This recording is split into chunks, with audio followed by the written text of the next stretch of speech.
Hello again. Now, later today, Archie Battersbee's family will find out a High Court judge's ruling on whether to turn off their 12-year-old son's life support. God, it's awful, isn't it? Archie was found at home unconscious. He had a ligature around his neck in what's thought to have been a tragic accident just over a month ago. Yeah, and specialists treating Archie at the Royal London Hospital in Whitechapel, East London, think that it's highly likely that the youngster is, in fact, brain dead. And they say life support treatment should end. Well, Archie's mum, Hollie, and his sister, Ellie, are here in the studio with us this morning. It's good to see you both on what must be, such an awful time. Hollie, why are you not happy with what the doctors are telling you is best for Archie? They've been telling me this from day 3, where he was still heavily sedated in a coma, so nobody could possibly predict what was going on with Archie. I just don't feel that Southend Hospital would have sent him all the way to the Royal London if there wasn't something that could be done.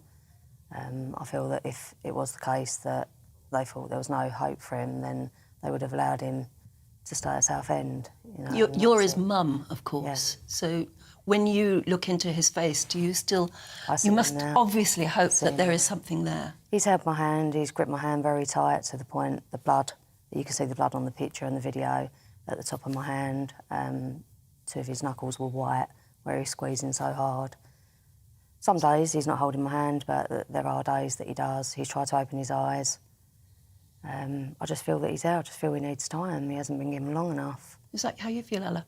Yeah, absolutely. I mean, when you look at his face, he still looks so peaceful, and he's squeezed Hollie and Lauren's hand. He's holding his own blood pressure and his temperature. I just feel the same, that he needs a period of rehabilitation before we can make any life or death decisions. I mean, they've conducted some stem cell tests, haven't they, Hollie? No. They haven't. Is that what you would like to see happen there? No, so the thing with the brainstem test is it's a legal way of pronouncing the child or a person dead. So you don't want that yet? No, I don't feel he's been given it. It's 5 weeks yesterday since it happened.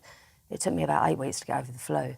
You know, his body's been through a very traumatic experience. He has not been left alone since he's been at the hospital. You know, his eyes have been opened every 2 minutes, light shined in his eyes, just constant things done to him. I just don't feel he's had any time to rest. There's got to be... you've got to understand, to an extent, haven't you? Obviously, the doctors are... It's their job, it's their passion to do whatever they can for him. It must... So if they have come to a conclusion that he's gone, then it's not something they would decide lightly. Why do you not trust that decision? Because they made that decision while he was still heavily sedated in a coma that Southend Hospital had put him in. He was making his own efforts to breathe at Southend Hospital. He's then put into an induced coma for neuroprotection. I totally get that, I understand that. But for them to predict, you know, before any tests were carried out, do they know something that we don't? Because don't forget that there's been no procedures carried out on Archie. They've just allowed his brain to continue to swell. I'm assuming he wasn't sent to the Royal London, just, as I say, just to die. When you say to the doctors... He was going to have procedures done. When you say to the doctors, please just give him more time, what do they tell you?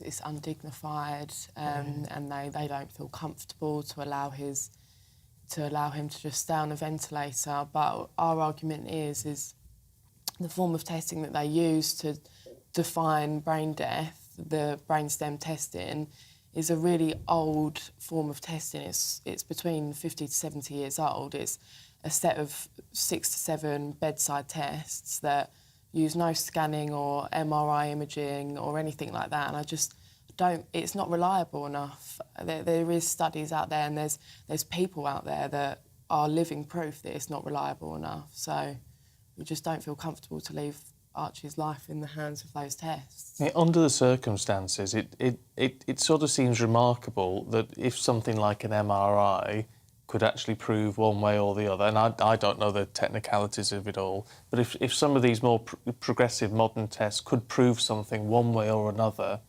and to help ease your concerns, why it just wouldn't be done? I mean, if that was done and it came to a conclusion that you don't want, at least it would give you some level of acceptance as to what had happened, I guess.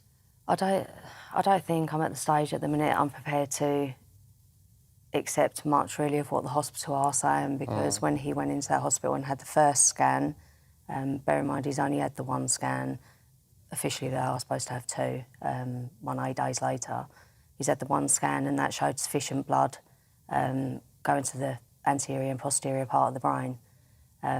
So at that time, a procedure should have been carried out, and why the hospital have chose not to do that is... Well, of course, you're going to be hearing what the lawyers think next, the High Court judge. Have you had a chance to actually make your case to the judge himself? No. Or herself? No. We didn't even have court papers served on us. We had 9.5 hours to find out that we was actually in court. We had no time to get any legal representation. We've just had no time to do anything. We've had no time to look into clinics. Like, I'm trying to research at the same time. I'm trying to be there for my little boy. Of course you are. And fighting this legal battle is just not fair. He needs more time. We need more time to get prepared. And so we're going to be hearing today, I think, are we, from the judge? With regards to the brainstem. Yeah, so a decision was meant to be made yesterday in regards to whether the brainstem testing was to be carried out without our consent. So we're back in the High Courts at 2 to hear the judge's decision. And that must be so strenuous for you because, I mean, as you just said, he's your little boy and he's in hospital. And you want to just be his mum, but you're having to take all this on your shoulders as well. Must be very, very hard. Is this at least an opportunity for you to speak to the judge in this? In these sort of cases, the judges do want to listen to families, don't they? And so at least perhaps this is the chance to actually really make a case to them to say, just whatever, give us more time. I mean, we're prepared to take him to a clinic in which we pay for his care. Whether that be sort of in the US or anywhere that's willing to take him, and we just can't really seem to wrap our head around why they won't let us do that as well. Well, look, in the midst of all of this, tell us about Archie. We're talking about him and the awful situation he's in, but tell us what he's like. Who is Archie? He's a very energetic little boy, very talented gymnast. He's been doing gymnastics since he was 4. MMA, he had his first fight that he's training really hard for. He's absolutely adamant he's going to take over Colin McGregor's shoes. Extremely talented little boy, very funny, very bubbly, definitely a little joker, storyteller. The personality on him is just brilliant. The stories he comes out with they really do make you laugh. And do you know what happened? What caused this terrible accident? Or first, what? It's definitely an accident. First of all, it was looking like it might be a freak accident, and there's a scuff mark on the stairs. He's put a literature under his chin, not around his neck, under his chin, and at the back of his head, so it's like a hoop. He's then placed the body weight on it. At the time, he had just been in my room sort of minutes earlier with a rabbit.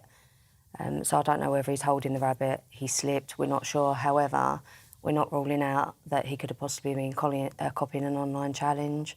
And it's gone wrong. The police I've asked the police to investigate his phone to see if they can obviously go for his search. And So you've got all of these things to cope with, as you're saying. Yeah. Your little boy's in hospital, you've got a legal fight, and you still don't even know what happened, actually.